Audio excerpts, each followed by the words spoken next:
بالله من الشيطان الرجيم. بسم الله الرحمن الرحيم. الحمد لله رب العالمين،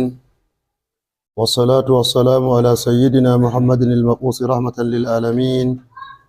وعلى آله وأصحابه أجمعين، صلاة يرفع الله بها الهمة ويكشف بها الغمة ويعز بذكرها الدين. اللهم إنا نسألك الخير كله عاجله وآجله ما علمنا منه وما لم نعلم، ونعوذ بك من الشر كله عاجله وآجله ما علمنا منه وما لم نعلم. وربنا آتنا في الدنيا حسنة وفي الآخرة حسنة وقنا عذاب النار. سبحان ربك رب العزة عما يصفون وسلام على المرسلين والحمد لله رب العالمين. أن يلوم ثلاثة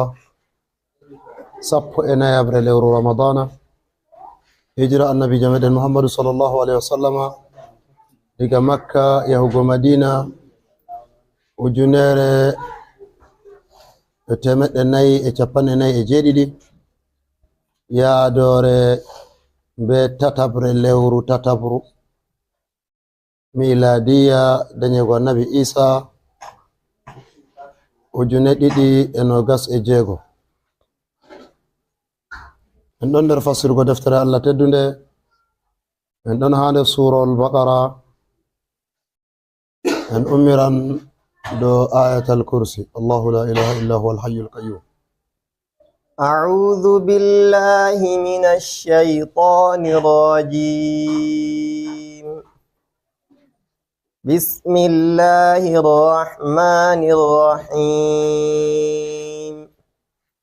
الله لا إله إلا هو الحي القيوم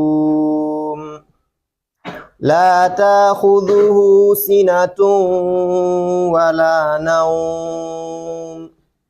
له ما في السماوات وما في الأرض من ذا الذي يشفع عنده إلا بإذنه يعلم ما بين أيديهم وما خلفهم ولا يحيطون بشيء من علمه إلا بما شاء وسع كرسيه السماوات والأرض ولا يؤوده حفظهما وهو العلي العظيم. أعوذ بالله من الشيطان الرجيم. الله لا إله إلا هو الحي القيوم لا تأخذه سنة ولا نوم له ما في السماوات وما في الأرض من ذا الذي يشفع عنده إلا بإذنه يعلم ما بين أيديهم وما خلفهم ولا يحيطون بشيء من علمه إلا بما شاء وسع كرسيه السماوات والأرض ولا يعوده حفظهما وهو العلي العظيم. جمراوي الله لا إله ديتد ولا إلا هو سيهانكو الحي جيتو القيوم درريدو بذات مودو سنة gongol la ta'kuzuhu hosatamo o jogatamo wala nawmun non doydi. la ta'kuzuhu sinatun wala nawm ma fi samawati dum koni do asama wa ma fi lardi koni hal difulahu do danimo. man zal ladhi moy on woni on yashfa'u shetata indahu harumako illa bi iznihi koina be dunga e mako yalamu do andi ma bayna aydihim koni ha gese mabbe wa ma kalfum e koni ha bawo mabbe wala yahiduna be pilitita ko bi shay'in be kodume min ilmihi ibgo andal mako illa koina bima sha'a dum ko o moyi. kursi mako wasi'a feshani as-samawati asamanji fu wal arda iladdi wala yaudu hifzuhuma renu ko dibo wala yuzu teddintamo wa huwa ankoni al-aliyu bangido al-azimu mawdo. ayare ɗo kayre wiyete ayatal kursi nden kayre bo ɓuri mawnugo ha nder qur'anu fu bana surahul baqara ɓuri mawnugo ha qur'anu nden ayatal kursi bo laati kayre on woni azamu ayatin fil qur'an ayare ɓuri mawnugo dalila ayare man nde ɗo sawi tawhidi goɗitinki Allah je wala ayare sawi irum tawhidi man ayare man nde fuɗɗiri be inde Allah Allahu nde timmiri be inde Allah al azimu nden ummugo Allahu yahugo al azimu kalimaji 50 nder kalimaji 50 ɗo a tawan inde Allah feere feere 17 goɗɗe banguɗe goɗɗe bo ɗum lamerije on pat bo hotanan Allah kanjum waɗi ayare man nde laati nde ɓurdi mawnugo ha qur'anu fu aɗo tefa ayare to ɓuri mawnugo ha qur'anu ni to wala ko yetti ayatal kursi na juutugo ba na famɗugo bo a'a ayare ɓuri mawnugo ha qur'anu wala ko yetti nde ngam nde ɗo yaada be nanta surol qul huwa fu wari do haala ikhlasu on amma ayatal kursi ɓuri nde ngam dalila sawugo inde Allah ɗo be nanta hawtugo tawhidi tedduɗum je woni ha maagol ayare ɗo nde fuɗɗiri be inde Allah Allahu ha modiɓɓe nahaw ɓe mbi lafzul jalala modiɓɓe lunga ɓe mbi ɗum lafzul jalala modiɓɓe nahaw ɓe mbi a'raful ma'arifi modiɓɓe tawhidi ɓe mbi aujabul wajibati modiɓɓe tasawufu ɓe mbi ismul martabati Allahu ɗum inde Allah wala mana bo nde jaɓata sai Allah man kanjum waɗi nde laati a'raful ma'arifi ha yimɓe nahu wodi ko ɓe mbiyata ma'arifa to anan ɓe mbima ma'arifa hunde nde to a nani nde a wala haaje a ƴamta a andi ɗum ɗume to sei ɓe laari wala ko yotti Allah to ɓe mbima Allah ni a andi ɗume on ɓe nufata be Allah sei laati kamɓe ha maɓɓe to ɓe ngaɗi waɗugo ta'arifu sei ɓe mbiyama a'raful ma'arifi lafzul jalala ko ɓuri ha ma'arifa fu ɗum inde Allah on nden modi ɓe kalamu tawhidi kenan sei ɓe mbi wala ko yotti inde Allahu ha nder inɗe jawmirawo fu ngam dalila ko waɗi kala inɗe pat wartanande Allah ɗo mari inɗe ba en bolli nyalaɗe saliɗe 99 ko asmaullahi lhusna kanje on woni banguɗe amma ɗe fuu maaje ɗe ɗo mari haaje ko tabitinta ɗe to a wi inde Allah rahmanu to a ƴoni inde arrahmanu sei ɓe mbiya ɗume moy on arrahmanu ɗo sei a hotana inde Allahu go nonnon to a wi arrahimu moy on arrahimu ɗo sei a hotana inde Allahu go ɗo ka a tokka ha a yaha arrazzaqu moy on arrazzaqu ɗo a hotanan inde Allahu ɗo ha a yaha arrashidu assaburu to ɓe ƴama moy on arrashidu a hotanan Allahu go to ɓe wima assaburu a hotanan Allahu kala inɗe pat wartanande hayre to nde laati banni yimɓe tasawufu sei ɓe mbi to kayre on woni ismul martabati ɗum waɗi ɓe mbine ismul martabati ngam dalila kayre jomiraɗo ɗo mari inɗe 99 ba e mbi kala inde fu wodi nisba mare ha zati ma konko jomirawo kala inde fu nde ɗo mari nisba mana nde ɗo mari lencore mare ha zati jomirawo to sei laati inde ismullahi nde moɓiɗe nde fuu maje sei laati ismullahi mai laati ɗum ismul martabati ɗum kanka on femdidirta be nanta martaba jawmirawo sei laati ɗum inde Allahu on haɗo ɓe mbi kala inɗe fuu to a itti kalimawol gotol ko a itti har feere woore ha inde man mana mare sei majja sei inde Allahu feere muɗum to a itti alifi ha Allahu sei lutta ɗume lutta lillahi ma fi samawati wal ard to a itti laamuwol arandewol sey lutta ɗume lutta lahu ma fi samawati wal ard to a itti laamuwol ɗiɗaɓol sey lutta ɗume ha kaberi ko ha sakeri ɗo kanjum on a wiyata huwa llahu alladhi la ilaha illa huwa kanjum waɗi nde laati nde feere ha inɗe jomirawo fuu nden kayre kala inde fuu nde nastan ɗum nde farliɗina waaqi mare ha dow inde man sey kayre wala inde warata hiita ha dow mare mana nde hiitan inde fuu muɗum amma wala inde foti wara hiita nde kayre kanjum waɗi ayatal kursi fuɗɗiri be mare allahu mana jomirawo oɗo andina zati mako oɗo andina martaba mako o wi allahu to a yiɗi a anda allahu ɗo sey o wi la ilaha illa huwa alhayyul qayyum la ilaha deweteɗo wala ɗume waɗi jomirawo wi la ilaha haɗɗo mana kala yonki fuu kala ko taga fuu ɗo buka rewugo ko tagi ɗum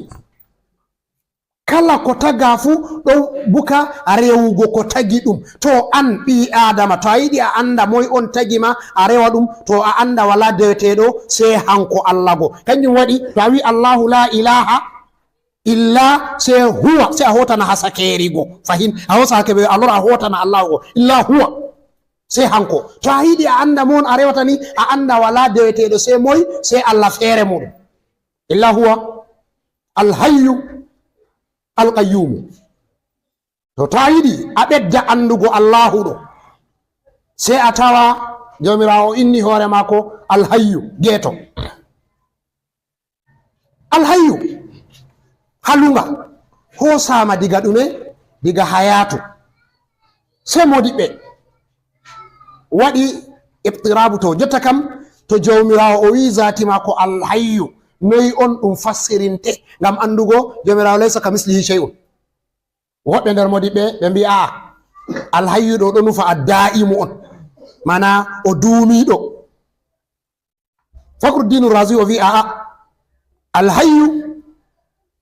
ma taqumu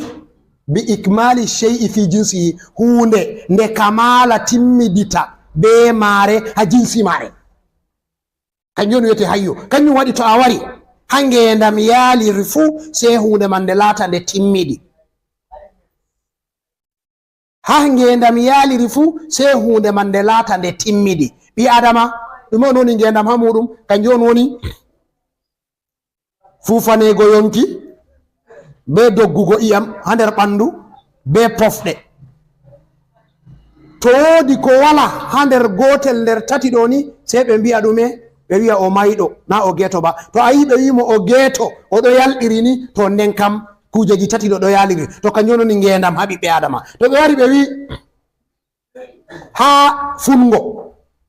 fa yuhyi bihi larda bada mautiha fa yuhyi bihi larda allahu anzala min as-samai ma'an fa ahya bihi al-arda bada mautiha allah jippini diga asama ndiyam nden o yeɗitini be ndiyam man leddi ɓawo bo leddi man ndi artino ndi waati ko ndi maayi fa yuhyi bihi larda bada mautiha to ɗume noni ngendam hananta fungo bo laatago ngoɗo yeeɗi ngoɗo ɓedda ngoɗon waɗi nama'u mana ngoɗo waɗa nama'u to ndiyam wari nasti awdi goo funi sikenan sey ngendam nasta awdi man sey wurta ngendam may wurta to a laari geene ɗe wooɗima ɗe fettiɗima ni to ɗe geete to ɗe maayi ɗe fottintama nde a laari keccirlajum pat a laari ngendam kanjum waɗi Fakhruddin Razi o wi aa ko nufete be nanta hayyu ma yakmulu bihi shay'u fi jinsi hunde nde timmirta to kanjum nde jaati jomirawo nandata ko be takle muɗum nden hanko jomirawo o ƴewni inde mako alhayyu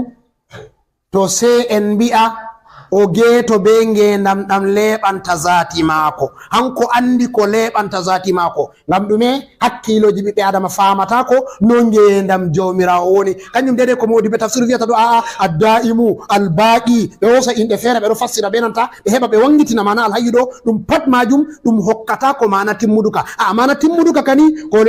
o geeto be ngendam leɓannojam zati maako ngam dalila en andi hanko o tagata hunde o nanda be mare laysa kamislihi shay'un wa samiul basir. Ngendam ɓiɓɓe adama na kanjum woni ngendam zati jawmirawo ba. Ngendam fungo na kanjum woni ngendam zati jawmirawo ba. Ngendam dabbaji na kanjum woni ngendam zati jawmirawo ba. Ngendam yaliqu bi zatihi. Alhayyu hayatan yaliqu bi zatihi. O geto ngendam lebano jam zati mako. Alqayyum ɓawo wi alhayyu se o loro wi alqayyumu. Ɗume on woni alqayyumu? ha yimɓe lunga kalimol qayyumu hosama diga qiyamu qama yaqumu qayyumu.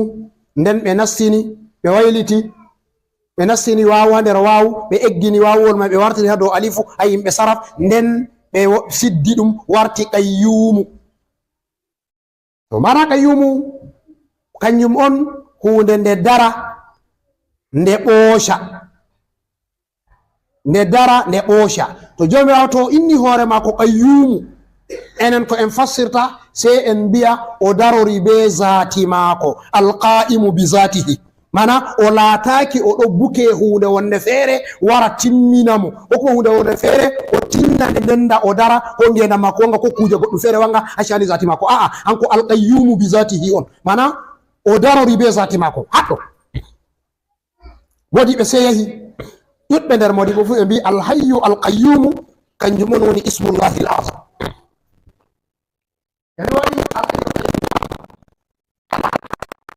En wi qur'anu fu wala ayare yetti ayatal kursi mawnugo, amma jomirawo nde o inni inde mako se o waddi alhayyul qayyum. Non ha mawaqifuji goɗɗi feere pat mawɗi fu se a taw jomirawo to o wolli se o wadde inde mako wa huwa alhayyul qayyum. To se ɗuɗɗum nder modiɓe fu ɓe yehi nder sahabana nabijo sallallahu alaihi wasallam ɓe mbi ismullahi l azam nde yimɓe tefata ɗo inde maare alhayyul qayyumu on. Haɗɗo modiɓe waɗi ka wurtingo kuuɗeji ɗuɗɗi ha dow man. To a tasbiri kaza haaje ma humtan kaza, ɗoɗɗon ɓe mburtini adadu fatata liya moy e ko nandi e maje fu dow sirri hayyul qayyumu man. Ngam ɗuɗɗum nder modiɓe fu ɓeɗo wi'a alhayyul qayyumu woni ismullahi l azam. To haɗo jomirawo wi allahu la ilaha illa huwa alhayyul qayyum la takuzuhu sinatun wala nawmu. Sinatun gonɗi ko gongol. Ɗume on woni gongol? Kanjum on aran ɗoyɗi. Ɗoygol to waran a artan a ngonga. Ngongugo ɗo ɗoyɗi on warata fotta be soyde ɗoyɗi, sei hakkilo ma fuɗɗa dillugo seɗɗa, amma hatta ma yi'ugo goɗɗum feere, hatta ma bo nanugo goɗɗum feere, amma a sotti ha dow a pintuɗo kam, a yottai bo ɗaaniɗo. Ngam ngongugo noni ɗo caka ɗoyɗi be finugo on. Finugo hakkilo ma fu ɗo yalɗiri, ɗanugo bo hakkilo ma fu dilli. Ngongol sei laati ɗo ha caka bayna hakkunde ɗanugo be finugo. To haɗo jomirawo wi la takuzuhu sinatun wala nawmun. Allah ɗo geeto darriɗo zati muɗum ɗo ngongol nangatamo, nonnon bo ɗoyɗi. To en waɗi jomirawo o wolliri kalimawol ɗo banni ha ayare ɗo, o waɗi o wolliri banni ha ayare ɗo ngam dalila kala geetum fu ɗo mari haaje ɗoyɗi. Kala geetum pat dole muɗum ɗaana. To ni hunde nde yende to dole nde hosa wakkati nder wakkatiji nde ɗaana, ngam nde siwtina terɗe maare, nde siwtina ngaandi maare. To na non ngendam man waɗata. Hatta gene ɗe en giyata man ɗo en andi gene ɗo ɗaana. Woɗi gene to nange hiiri ni jemma waɗi se a lara ɗe turi ni, to ɗe ɗaani on, se to weeti bo se ɗe lora ɗe maɓɓita. Kala ko mari inde ngendam yaali ɗum pat maran haaje bukete ɗum ɗoyɗi. To kanjum waɗi jomirawo nde o wi alhayyul qayyum a andinte ngendam makko na ɗum ngendam je andi ɗo fa. Kanjum waɗi hanko la takuzuhu sinatun wala nawmun. Ngolngol ma fe'antamo sakko ɗoygol. Ɗo hadisol ɗo warata Abdourazak o filli ha musnadu makko, o wi'ata annabi Musa meɗi ɗo jooɗi, sei o numi shani Allah, sai o numi Allah ka ɗanan na ko Allah ɗanata ka torƴugo ha ɓernde maako wala no o wolwira ka amma o fotai waɗa ɗum gam o annabojo Allah ne ka torƴi ha ɓernde maako Allah sai yerɓi malaika en ɗiɗo malaika en ɗo sai wari ɗo yewtina be maako balɗe tati ɓe haɗimo ɗanugo sai nde ciki balɗe tati o heɓai o ɗani en ko annabi Musa nayi ɗo yiɗi mofti malaika en ɗo bako ɓe dilla sai Allah waɗi ɓe longini goɗɗo feere waddi kolbaji ɗiɗi ɗiɗo heewi nyebbam sai wiyata annabi Musa nda joganam amana jungo ɗo jogi kolbaru ɗo jungo ɗo jogi kolbaru ɗo goɗɗo mai sai doggi dilli malaika en bo sai majji to annabi Musa ɗo jogi ni o gonga o fuɗɗita kolbaji diga ɗiɗon memidira haɗo yiɗi sati ɗeɗo yiɗi sati kolbaji sai kawti ɗi pusi tan o finani o tawi o pomma ko ɗo yiwi nyebbam kolbaji pusi to nde wakkatiyel man o laari haalel o woni sai Allah yerɓi malaika en go sai ɓe lori ɓe wi to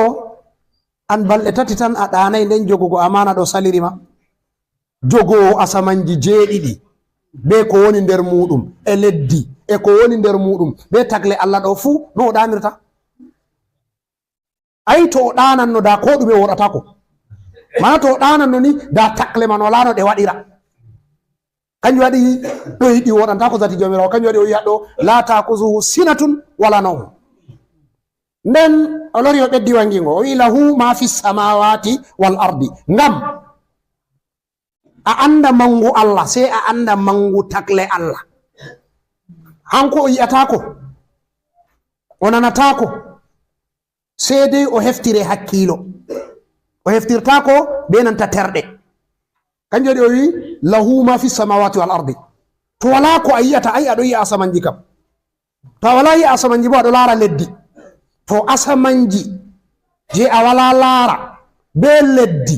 je aɗo yi'a ɗo fuu hanko Allah ɗo hanko on mari lahu ma fi samawati wal ardi asamanji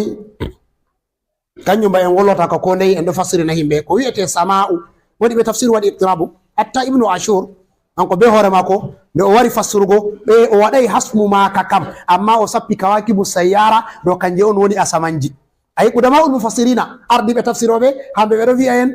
lewru ɗo ha asama arande ko nange bo ɗo ha asama nayaɓu ko nden al arshi ɗo ha asama jeeɗiɗaɓu nani ɓe mbiyatana to nden woɓɓe feere se wi'a a kawakibu sayyara ɗo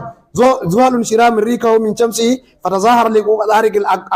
akmaru ɗo kanjum on waɗi ngam ɓeɗo hujjira be ayare wi'ore walaqad zayyanna samaa ad-dunya bi masabiha be man ɓe hujjirta ɓeɗo wi'a Allah jangni asamanji asama leddi meɗen ɗo be pitillaji ɗum on woni pitillaji man kanjum on woni koode ɗe en gi'ata ɗo haɗɗo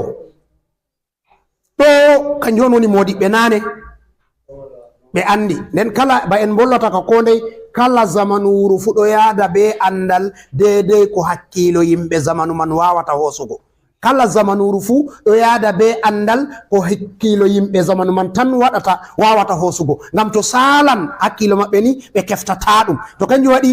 aaje Qur'an ɗo sawi ko ɗume amma kala zamanuru fu to hakkiloji yimɓe waɗi taraqqi ƴeengi sef Allah wanginana ɓe fassara dedei ko yadata be zamanu maɓɓe sanurihim ayatina fil afaqi wa fi anfusihim hatta yatabayyana lahum annahu lhaq nani ma jomirawo wi o hollan ɓiɓɓe adama ayaje ma ko ha bonbongoji mana yimɓe laran ayaje Allah nde yeti fo waɗan ka larugo kesum a waɗan ka yi'ugo to kanjum lahu ma fi samawati wal ard asamawatu ula ko wiyete asamawatul ula ma en bollata ka ko nde ɗum malakutu on ko laati malakutu bo gite larata ko gite yi'ata fu ko laati nasutu on mana al ajsamul kasifa kanjum on woni leddi haɗɗo modi ɓe hadis modi ɓe Allah maɓɓitani ande zamanu ɓe yehi ɓe faami kala ko gite ma wawata laarugo fu ɗum jusɗu on daga to maɗa mana kala ko a yi'ata ha dow a tijjata a yi'a a wi'a kaza ɗo ha asama fu a'a ɗum ɗo ha leddi on to a wi asama bo na samawatul ulaba a'a sama a duniye on mana duniyaru meɗen ɗo nanema en fasirino ka ɗum on woni sama'u ko woni dow maɗa fu sama'an la yazalu ila samki ko ni jomu 20 wi'en ko sama'an kala ko ɓangi dow maɗa fu ɓeɗon wiya ɗum sama'u tan ha luga. To amma to anani ɓe wi as-samawatul ula, asamanji jeeɗiɗi ɗo kanji ɗum malakutu on, gite ɓiɓɓe adama fotai lara. Amma to no waɗi en mbiyata jotta koode ko ko nandi be man ɗum fu kanjum nder leddi on ɗum woni, ngam jomirawo wi a laara farji il basara hal tara min futur summa rji il basara karratayni. jomirawo to wima laaru o andi a wawan laarugo, to a wawatako no laarugo o umratama a laara, ngam jomirawo fijata. nde o wi a laara ni o andi wodi ko a wawata laarugo on, to andi ɗum saali kutura maɗa o umrata maɗa. ha o wi farji il basara hal tara min futur, ayi o hollima a wawan laarugo to a ɗaɓɓiti laarugo. to kanjum ictira'atul asariya ɓe yehi ɓeɗo wanginana en ko woni ko en anda be ko en yi'ata fu, ha ma yehi yotti ɓe wari ɓeɗo fassirana en hadiseji ɗi annabijo sallallah alih w sallam volli diga zamanu makko, be nanta ko sahabo en wolwanno fu ɗum famaka ha zamanu maɓɓe, sei hande on on wari en ɗo fama ɗum. nden hadiseji annabijo inde majarra wari, hamɓe modi ɓe nane sei ɓe fassiri ko wiyete majarra ɗo ɗum falaku on nder falakuji, bana ko falakul burjuji o sama'i zatil buruji e ko nandi e majum dow man ɓe yehi ɓe fassiri dedei andal ko yadata be zamanu maɓɓe. sei jotta andal zamanu wari wangini ko wiyete burju ko wiyete majarra ɗum majmu'a je koode on, ko anzima shamsiya, nizamu shamsi, majmu'a maji to ɗi hawti ko watta bana millionji mai ma nde millionji ɗi hawti bo ɗiɗo yaha dow nizamu goto, to kanjum wiyete majarra. to en ɗo andi andal zamanu yehi wangini kala ko gite meɗen wawata laarugo, koode ko en wawata yi'ugo ɗo pat ɗum jusɗu on ha nder majarra meɗen, nga ɓe innata majarratu darbi tabbana, ni ɓe ƴonata nga majarratu darbi tabbana. kala ko gite men koode ɗe en wawata laarugo, a yiya to hirgo aɗo yiya koode tafuna bako baɓɓol bo a yiya ɗe hoti hirna, ɗo pat nanema yirlugo duniyaru man, pirlite duniyaru man on. to koode ɗe en yiyata ɗo ɗe pat maje ɗe salay ba to a hoosi mbeɗu a sigi halagare, dedei ko woni caka halagare ɗo kanjum on tan en wawata laarugo ha ko woni nder majarra meɗen. to ha majarra darbi tabbana kanjum gotel on nder majarraji. majarra no nga foti ɗo fu kanga nga salay bana halagare on ha majarraji goɗɗi feere. nden wodi al unqudul majarri ɗon, nden majarra man wala kerol ha yetta alkarnul mar'i ko goɗɗo ko gite wawata laarugo, be dedei ko telescope ji maɓɓe wawi foɗugo holla himɓe ko himɓe wawata laarugo, ngam na ko woni nder majarra men tan ɓeɗo laara ba, ɓeɗo ewa ko woni ha nder majarraji goɗɗi feere bo, na nder ko woni ha nder anzima shamsiya meɗen tan ɓe larata, ɓeɗo laara ko woni anzima shamsiyaji goɗɗi. amma ɗum ɗo ɗum fuu majum ko ɗum wiyete ɗum ɗo wi'e nder jusɗu on ha leddi, ɗum pat majum inde majum ardullahi ɗum wiyete, asamanji ɗo dow majum. to kanjum jomirawo wi ko a yiyata ɗo ɗum fuu majum, be ko a andata, be ko a wawata famugo to a tindinama, be ko sali hakkilo maɗo, ɗum fuu ko Allah hanko mari. lahu ma fi samawati, ko woni ha asamanji kanjum ɓuri ɗuɗugo, kanjum ɓuri mawnugo, kanjum bo ɓuri wawɗinago. kanjum waɗi o wi lahu ma fi samawati wa ma fi lardi, be ha an may a woni ɗo ɗum fuu majum mo mari ɗum, Allah on mari ɗum. to ɗo to sappa en mangu mako hanko jomirawo, ba en mbi to a yiɗi a anda mawnugo jomirawo a laara mawnugo takle mako. to a laari mawnugo takle mako dedei ko a wawi waɗugo isti'abu ala andan mangu jomirawo ɗo dow majum. lahu ma fi samawati wa ma fi l ard man za alladhi yashfa'u indahu illa bi izni. man moy za on allazi on yashfa'u sheeto illa bi izni, ko kuma to en waɗi ha fulfulde moy foti seetugo to na be izini jomirawo. to sheeto kenya en vollino en wi hande en fastirta ko woni sheeto, to wakkati acci en, amma en volon seɗɗa nder man, ngam to en wi en wollon ala sheeto kanjum tan ɗum laatanan en ɗum darseere mana nyalawmaare. to nder nyalawmaje mon bo ɗe dilli tafsiru men man dillay. to kanjum waɗi hadiseji ɗon ɗi ngari ba 50 ɗi pat maji ɗi wari ɗiɗo holla ko woni sheeto, to a anda sheeto. amma ko woni sheeto yimɓe lunga duñango goɗɗo,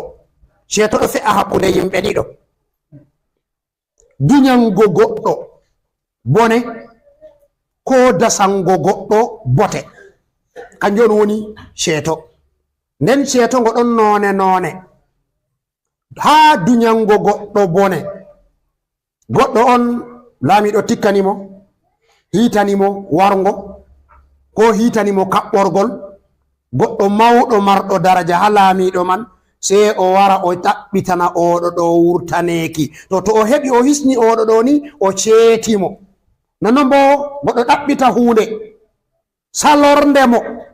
o ɗaɓɓita nde ha goɗɗo o heɓayi nde nden goɗɗo feere wara nasta haala man sanadi goɗɗo man on o heɓata hunde man kanjum on goɗɗo man o ceetimo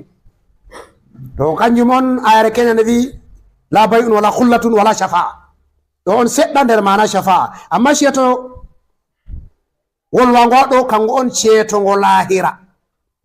man dha alladhi yashfa'u indahu illa bi isnihi moy on foti ceetugo ha Allah to na be dunga e Allah mana mo on titata Allah wi'a Allah ceetan goɗɗo to na be dunga e Allah to haɗo ɓe mbiɗo martaba annabijo sallallahu alaihi wasallam ɗiɗon nder kujeji joyi Allah ɓurnirimo dow ɓiɓɓe adama fuu o wi o utitu shafa'ata o hokkama ceeto to en andi hadisol ceetogol ɗon ngol lollugol ha sahihul Buhari ha nokkure nde jomirawo dugantamo o wara o ceeta man mana wakkati kuleli warata sata wakkatiyel ɗum fuu majum ɗum wara ɗum ɓura sembe wa balagatil qulubul hanajira wa tazunnuna billahi zununa wakkati fi satanta ɓiɓɓe adama haaba modi ɓe tinninta nyande dargal wulwende woɓɓe feere ha koppi woɓɓe feere ha keeshi woɓɓe feere ha dande woɓɓe feere wulwende man moɗi ɓe nda satugo gulɗum nda ɗuɗugo wulwende nda hulnare nyalawmare man nden leeso laamu jawmirawo wallinama jawmirawo bo o wi o tikkan tikkere nde o meeɗe tikkugo irum maare o metata ko ɓe tikkugo irum maare fijiji wara saata nden Allah longina jeyaɓe Allah ɗaɓɓutugo ceeto to on jeyaɓe Allah laɓɓe waloyen hamɓe Allah longinta ngam hamɓe ɓe sendirta be mushahada ɓe en sappi ala maɓɓe nyalawmaje caaliɗe kamɓe mayde be ngendam fu fotan ha maɓɓe mana mayde be ngendam fu sendirtaɓe be Allah ko da laza hamɓe on Allah longinta ɗaɓɓutugo ceeto wurtugo ha fiicatu ɗum ɗo to ɗo ɗon nan ko annabijo sallallahu alaihi wasallam ɓe ummata wala en umma sey ɓe jaha annabi adam wi'a ɓe hanyum ma ay ñaami lekki ay o yeddi Allah ngam man o anda o hisanna o hisata nden ɓe dilla ha annabi nuhu wi'a way do a ngota mi waɗi Allah halki duniyaru fuu ngam mimma mi anda mi hisanna mi hisata nden ɓe dilla ha annabi ibrahima wiyata fewi pewe tati o anda o hisanna ko o hisata ngam man ɓe dilla ha annabi Musa ɓe dilli ɓe yi'a annabi Musa sey wi'a kañum bo ay mbarino goɗɗo mbarino ƙiɓɗiyankejo ngam man anda hisanna ko hisata nden kañum wolwata sey acca ɓe sey ɓe dilla ha annabi Isa ɓe mbiya an woni ruhu jomirawo ngam man ɗaɓɓitan amin ceeto ha satugo fiiɗo to ɗaɓɓiti ceeto o wi'a aa min yimɓe am rewi am ɓawo am mi anda mi hisanna mi hisata amma dille ha annabijo to jeyaɓe Allah wakkati ɓe warta annabijo sallallahu alaihi wasallam ko annabijo wiyata ɓe ana laha min mari ceeto ay nyande man on ba en mbi nyalawmare man on takle fuu andata wa ma arsalnaka illa rahmatan lil alamina anulaka oyna a hinna on ha takle ay ɗo ɗon ko annabi sallallahu alaihi wasallam o wi o suyata o sujidana jawmirawo to o sujidani jawmirawo o yettan jawmirawo gettoje ɗe hanko ma o andaɗe jotta sey wakkatel man mana haal waddata ɗe to gettoje ɗo kanjum on ñifata tikkere jawmirawo wakkatel man to o ñifi tikkere jawmirawo so wiya mo ɗum irfa arasaka sal tuuɗa washfa atu caffa ɓamtu hoore maɗa an annabijo sallallahu alaihi wasallam ƴamu mi hokke nden ɗaɓɓutu ceeto mi ceetane ɗoɗɗon o wiyata ummati Allah waɗu e nder maɓɓe ɗoɗɗon an ko annabijo sallallahu alaihi wasallam o ceetata to o ceeti nden o dungana sahabo en mako ceeta to sahabo en ceeti nden o dungana jeyaɓe Allah laɓɓe hamɓe wo ɓe ceeta ko mojo ɗo ɗon on ceetata ngam bi isni hiɗo ɗoɗɗon dunga e man warata ɗoɗon ha kala ko mojo fu kala laɓɗo yettuɗo ceetugo fu nyande man o ceetan to Allah hokki mo no o ceetira to heɓi isini man to ummato annabijo timmini ceeto muɗum be sahabo en be jeyaɓe Allah laɓɓe ɓe timmini ceeto maɓɓe ɓe ɓofti ko ɓe nastinita ɓe nasti aljanna be yeɓre arandere Allah waɗu e nder maɓɓe nden annabo en luttuɓe bo fuɗɗa kamɓe bo ɗoɗɗon on ɓe garata kadi nden ɓe puɗɗira kadi be maɓɓe diga annabi Isa go fayin o wara hanko ba nden ceeto man no woni ceeto wirnata ceeto mana cani lahira ɗon bana no ɓe wi'ata network woni hande ɗo.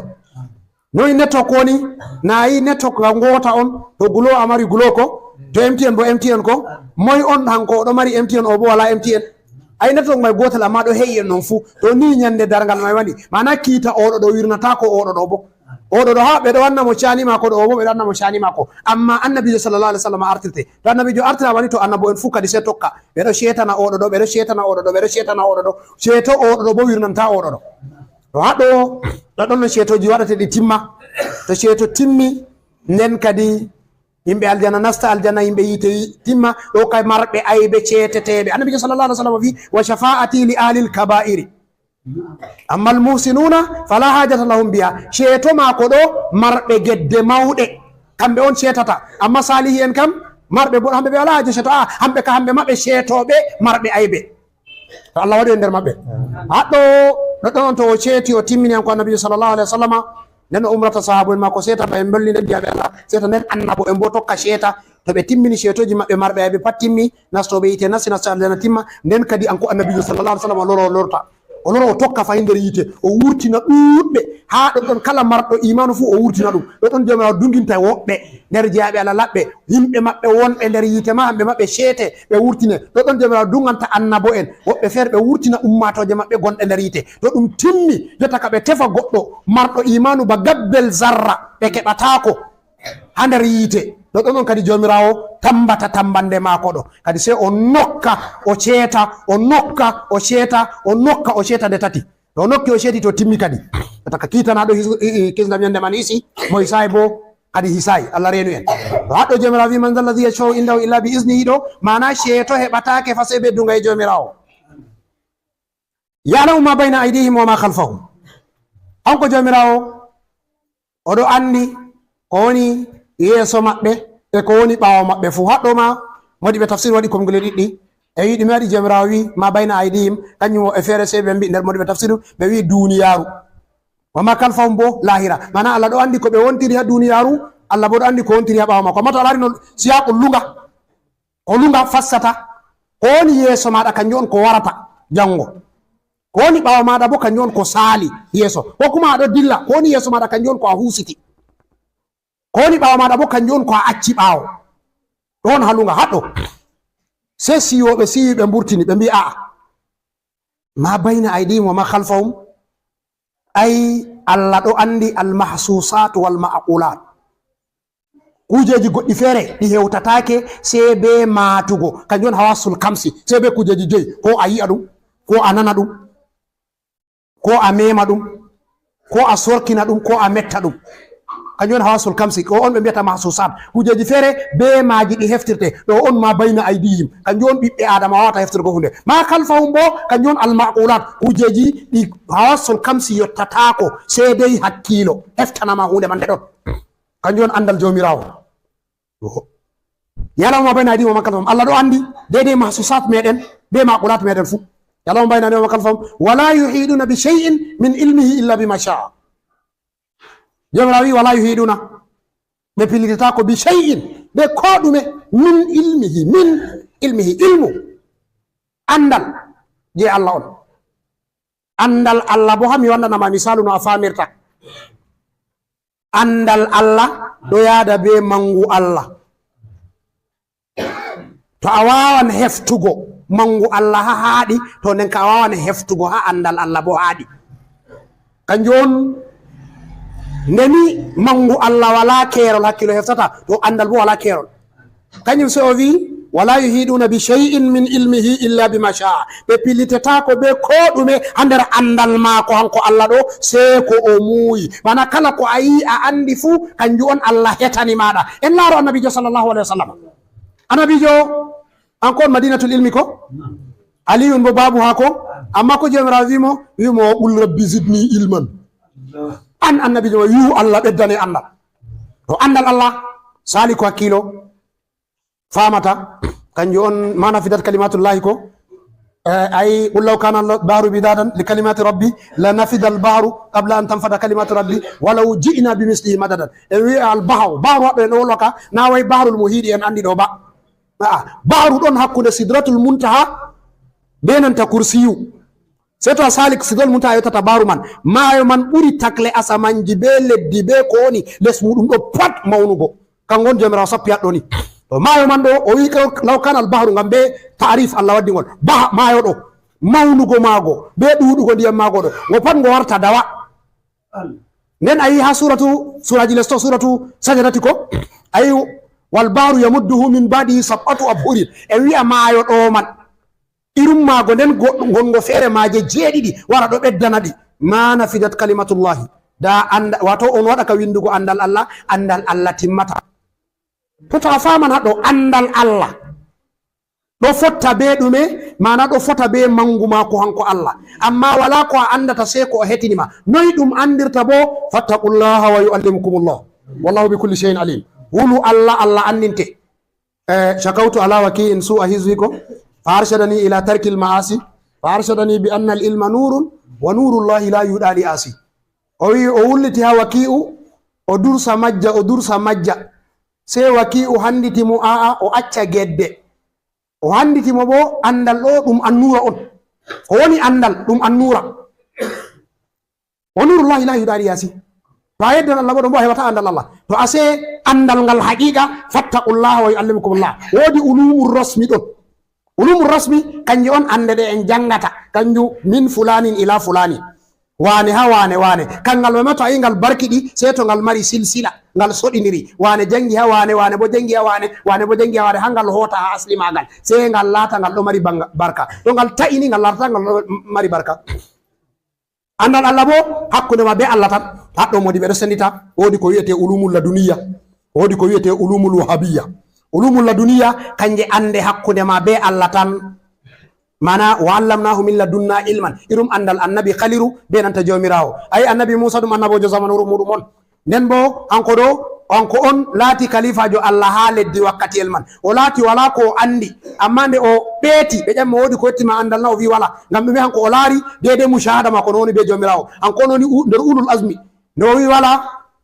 Allah sai wadani mo ladabu limo dillo amarajal marani modi bo fere don aya janga hamako ay hanko annabi Musa sai o tokki ladabu o tokki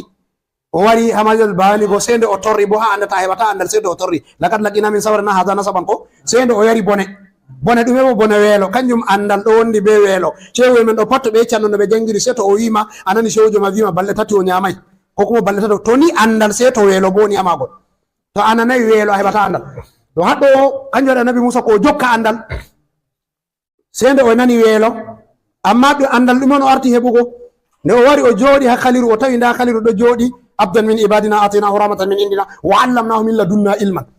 Allah andini mo andal ilman laduniyan kangal hakkunde mako be Allah tangal woni kangal andal on ngal sali dawrun nubuwati wa risalati mana annabo en do mari andal mabbe mursalina do mari andal mabbe ulul azmi do mari andal mabbe amma wodi ande fere de sali dawru ande mabbe irum maji on Allah hertata goddo mo yidi ataw goddo o do les annabojo amma wandi ko annabojo may anda irum andal asbunu barkiya noy o do les annabi Sulaiman ay o waziri annabi Sulaiman on amma annabi Sulaiman ne dabbiti o waddana dum leso laamu bilqisu no wi ay o dabbiti ifritu wi qala ifritu min aljinni ana atika bi qabla an takuma min makamika ko qala alladhi indahu ilmun min alkitabi mardo andal diga kitabullahi o wi ana atika bihi qabla an yartadda ilayka tarfuk mi waddante diga ama itayi tere maada mana yaawugo hakkunde majjugo itere kanjum no dum wara nder 60 picosecond be biata dum be turanci second be do sendita dum de ujunere tanan be vima picosecond a hosa wa 60 kanjum on gite ma wawata mabbita nder picosecond 60 de don no hosi leso man diga Yaman o wattiri ngol ha Madiana ha annabi Sulaiman woni kilometer 200 be temerre jeedidi hakkundere man ala ana atika bi qabla an yartadda ilayka ayu annabojo on les awrul nubuwati oni amma do mari andal mako fokun nubuwati do kanjum on andal ay hanko khaliru so wi annabi Musa nde annabi Musa wari jodi be do yeddindira awawan tokkugo am mi wawata tokkugo ma be don der maka se sondu wari suppi holande wari suppi ndiyam cap ummi dilli so wi to andal am be andal ma da fu salay ko sondu do suppi ha mayo do andal Allah to do ɗo holla ɗuɗugo jomal andal jomirawo kañum to ayi oɗo herta konmoe be ko o muuyi kanjum wala yuhiɗuna bi shay'in min ilmihi illa bima sha'a ɓe fotayi ɓe pilita andal Allah sei ko o muuyi ayi alimul gaybi wala yusiru wala gaybihi adan ko illa man irtabe min rasulin hanko oɗo mari ande latuɗo gaybu ande ɗo ɗe laati wala mo filitita ɗe sei mo o yerdi nder annabo en oɗo toɓɓana kala annabojo fu dedei o wawata rondugo to amma haɗo ha anduɓe Allah hamɓe no andal woni ha maɓɓe dedei no ɓe woni be Allah wonugo maɓɓe be Allah banni andal maɓɓe woni fannu ɓernde maɓɓe ɗo waɗi irtibaɗu be jawmirawo fu ande on ɗo yana ha ɓerɗe maɓɓe kala maƴƴago yitere fu jemma wala nange wala fannu hakkilo maɓɓe ɗo huciti ha jawmirawo ɓernde maɓɓe ɗo nde ɗo soɗidiri be Allah fu to ande on ɗo yana ha ɓernde man numo maɓɓe ma ɗum ɓeddugo andal on pofɗe maɓɓe ma ɗum ɓeddugo andal on pirlitte maɓɓe ma ɗum ɓeddugo andal on ko ɗume maɓɓe ɗum andal on tan ɗo dilla ha Allah to kanjum shehu wiyata ɗo Shehu Tijani o wiyata ilmuhum irfanuhum kal anbiya dunal malami alaran goɗɗo o pamaro ko kuma o goto nder ummatore annabi sallallahu alaihi wasallam amma andal mako seya fota be nanta ande annabo en saliɓe kanjum waɗo annabi sallallahu alaihi wasallam wiyata ulama ummati ka anbiya ibani israila modiɓɓe ummatore mako ɓe fotan bana annabo en on ha bani israila ha marugo andal mana haqiqa irtibadu maɗa be jawmirawo kanjum on sembe Allah maɗa ba ɓernde ma husitata ha Allah banni bo a yarirta andal man ha Allah man Allah hokku en ande muɗum wala yuhiduna bi shay'in min ilmihi illa bima sha'a wasi'a kursiyuhu as-samawati wal ard kursiyu mako feeshi he'i asama be leddi fu to ɗume on woni kursiyu modi ɓe se ɓe ngaɗi ibtirabu haɗɗo nder waɗɓe ibtirabu ɓe mbi aa Hasanul Basri woni o wi kursiyu kanjum on arshi kursiyu ɗo kanjum on arshi ngam dalila Allah wolway inde kursiyu ha qur'anu fu sai ha ayatal kursiyu man tan amma Allah wolwi hala arshi ɗuɗɗum inde arshi wari ha qur'anu ha ayaje fere fere wa rabbul arshil azim Allah wolwi inde al arshi ɗuɗɗum amma inde kursiyu haɗɗo tan wolwa hanko so yeyta arshi ɗo kanjum on kursiyu to sai en lara yimɓe lunga ɗum on woni kursiyu kanjum on woni korwal bangal en jooɗi niɗo ngal mara dangrange yimɓe ɗiɗi kosɗe nayi ko tigata nden a jooɗa a ɓaara kanjum wiyete kursiyu woɓɓe o wi ko woni kursiyu ɗo goɗɗo to jooɗan ha leeso laamu na woodi tingade ɓe waddata o siga kosɗe maako ha downa to ko sigata kosɗe maako ha dow may ɗo kanjum on woni kursiyu ɗo hallunga to amma Hasanul Basri o wajjiɗini be wolde ɗo modi ɓe lunga bo wajjiɗini be wolde ɗo banni amma woɓɓe nder modi ɓe Abdullah ibn Abbas woni o wi arshi feere kursiyi feere sei o hujjiri be hadiseji annabijo sallallahu alaihi wasallama ɗiɗi hadisol gotol kol annabijo sallallahu alaihi wasallam wiyata mal kursiyu fil arshi illa ka sab'a darahima wudi'at fi tursin o wi kursiyu laatay ko ɗume ha nanta arshu koyna bana a hoosi mar kursiyu fi samawati illa ka sab'a darahima wudi'at fi tursin kursiyu wala no foti ha asamanji kursiyu no wa'i be nanta asamanji jeeɗiɗi ɗo bana a hoosa sileje jeeɗiɗi on a sakkina ha dow wawarde on andi ko woni wawarde ɗuɗɗum fu ɓikkon jotta anda amma dotti nane ɗo andi yahoɓe konu woodi ko ɓe atirta labbe be kafaje hunde feere ɗon ni jayɗum ɗo bana tireni ko ɗo ba mbeɗu amma ɓuran mbeɗu mawnugo kanjum on ɓe jogata ɓe heela to ɓe ɗo fiya ɓe kafay be man kanjum wiyete tursu ɓe ɗo mbiya ɗum be fulfulde nane wawarde to wawarde ɗo a hosa suleje jeeɗiɗi a sakkina ɗo suleje jeeɗiɗi ɗo kanjum on woni asamanji jeeɗiɗi nden tursuɗo bo kanjum woni kursiyu man hadisol ɗo ngol wariri banni woodi hadisol feere bo ngol jaɓa diga to Ibnu Zaydin hangol bo ngol hotanon Abu Dharri o wi al kursiyu innama al kursiyu kamisli halakatin min hadidin mulqatin fi ardin falatin. O wi kursiyu no woni a wi'a ɗum halagare nde jamdi on nde a hosata a sakkina caka ladde, mana asamanji be leddi ɗo pat ɗum salay ba halagare jamdi. Kursiyu bo ɗum ladde on ɗo we'iti nden a hosa halagare ma a sakkina. Mawnugo ladde ɗo kanjum woni mawnugo kursiyu, nden asamanji jeɗɗi bo kanjum woni halagare ɗo. To haɗo woɗi ɓe hadis benanta sufadinko en hamɓe on wangitini seɗɗa nder maka insanul kamili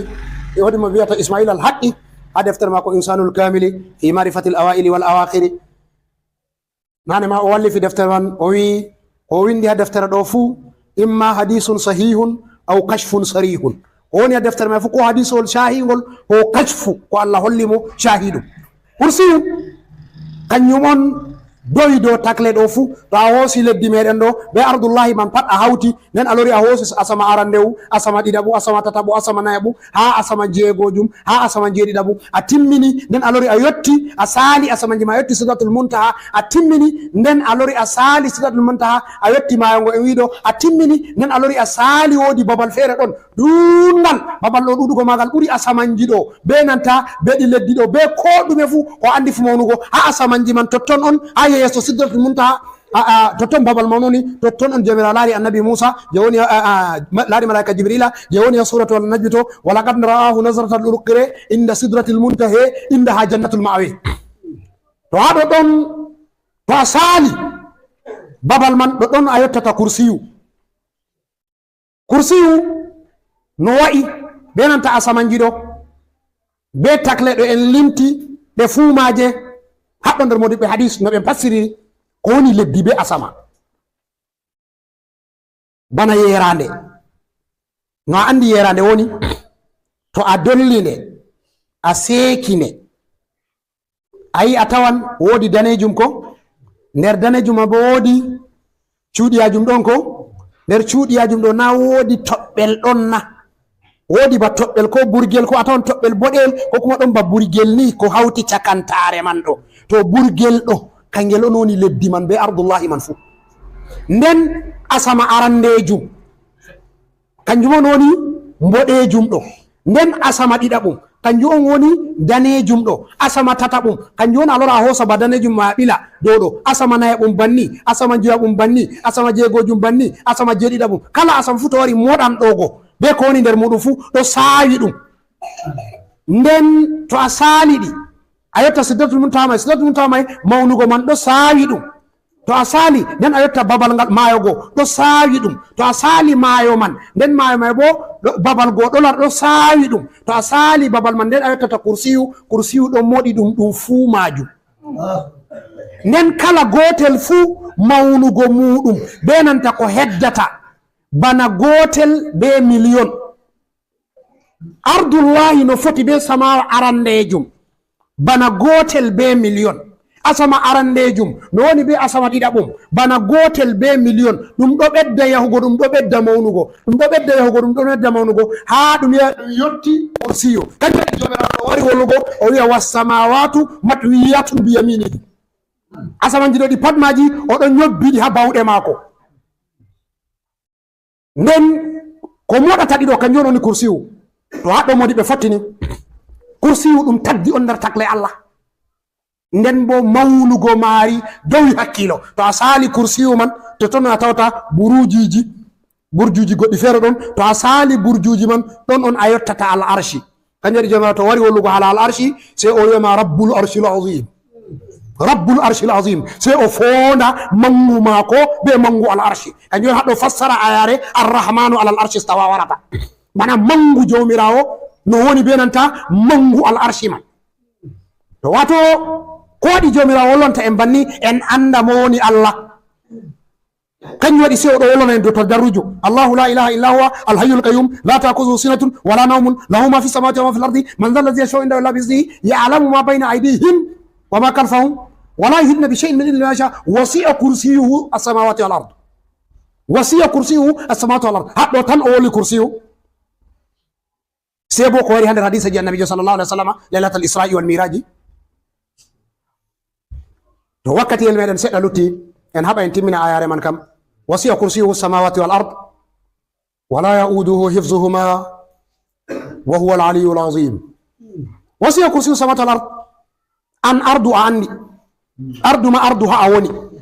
kanjum a ardi a andi a fotai a anda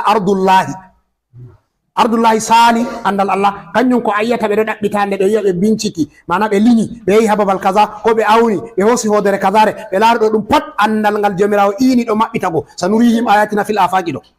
kanjum on jomirawo nden fassara ayare farji il basara haltare min fudur ɗo mana summarji il Allah umri ɓe ɓe laara ɓe ɗo laara kanjum watta ɓe laara man an bo to a wi a laran man a wawan laarugo. haɗɗo shehu wiyata o wallifani ɗum deftere wakkati ɓe mbi nasara en mbi yehi ha lewru o wallifi deftere wiyetende al imanu fil qada fi ghazwi l fada o ɓe wino ɗum warata no ko ɗo wurtita leddi dilla asamanji e ko nande be majum. shehu se wiyata al imanu bil qada en nuɗɗina be hoddirore fi ghazwi l fada haala ghazwi l fada amma goɗɗo wurta ɓi adama wurta ha leddi meɗen ɗo kanjum ha toɓɓere leddi nde en woni ɗo yaha babal feere yeeɗa waɗatako waɗata ngam Allah waɗi haɗɗo a wawata yeeɗugo a wuura amma ibada hosete yaare fannu sembe ibada ma yarete ha andal Allah. to ɗo ɗum somore on nde o sappi ɗuɗɗunu ibada na suutu ɗum pat majum kanjum ɗum ɗo mari haji a tokka nisamu tan. wodi nisamu je a tokkata to a tokki nisamu man ko a julɗo ko na julɗo Allah maɓɓitante ngam kanjum wala ɗo ɗum foti ha Allah. al asamul ka sifatu a yiyata ɗo jotta wodi wiyeteɓe buudiyankewen ɗon himɓe andal buuda hamɓe dina maɓɓe ɗum halwa on goɗɗo waɗa halwa be riyada hetana hoore muɗum ko ñamata hetana hoore muɗum nde yewtata be himɓe hetana hoore muɗum wakkati ta'ammulu ɗuɗɗum nder maɓɓe fuu ɓe ɗon wurta duniyaru meɗon ɓe dilla duniyaji feere ngam ɗume ardullahi pat ɗum shay'un zulmaniyun on. shay'un zulmaniyun bo laysa mahjuran an kulli bashari kala ɓi adam fu wawan yewtu kanjum waɗi hamɓe bincikoɓe man na ɗum julɓe ba ngalibi maɓɓe na ɗum julɓe ba amma ɓeɗo bincika ɓeɗo hefta ɓeɗo yaha ngam ɗume ɓe ɗaɓɓiti Allah wi yoofi andal man ko moye anda. to kam bo haɗɗo to a wi a suklanan be ibada a waɗan ibada a husitan ha Allah a waɗan tawajjuhu maɗa amma a andan ngam andal Allah peeci ɗum ɓay bollinane ɗo wala yauduhu hifzuhuma renu kadi wala yauduhu teddantamo. teddugo haɗɗo ko sappete be majum mawnugo leddi be mawnugo asamanji e ko woni dow muɗum be mawnugo kursiwɗo ɗum pat majum ɗum teddantako jawmirawo. en ɗo andi dongal to teddi udu yaudu ɗo hosama diga aada yaudu ɗo diga wurugo goɗɗo to rondan buure teddude ko bambe tedduɗum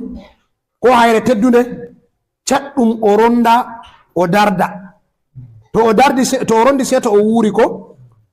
nden o wawa rondugo dongal mai to ngal teddi. to kañum jomira wi wala yaudu hifzuhuma jogugo asamanji ɗo ko renugo ɗi teddantamo ha wuuramo kañum o holliri kalimon ɗo kañum enen en fasiran teddantamo amma lugawol man dow wuurugo on. wuurugo bo je ko teddenga wuurini hunde wa huwa hanko woni al aliyu ɓaŋiɗo al azimu mawɗo. o fuɗɗiri be allahu o timmini be azimu wakkati men timmi. سبحانك لا علم لنا إلا ما علمتنا إنك أنت العليم الحكيم. اللهم صل على سيدنا محمد الفاتح لما أغلق والخاتم لما سبق ناصر الحق بالحق والهادي إلى صراطك المستقيم وعلى آله حق قدره ومقداره العظيم. سبحان ربك رب العزة عما يصفون وسلام على المرسلين والحمد لله رب العالمين.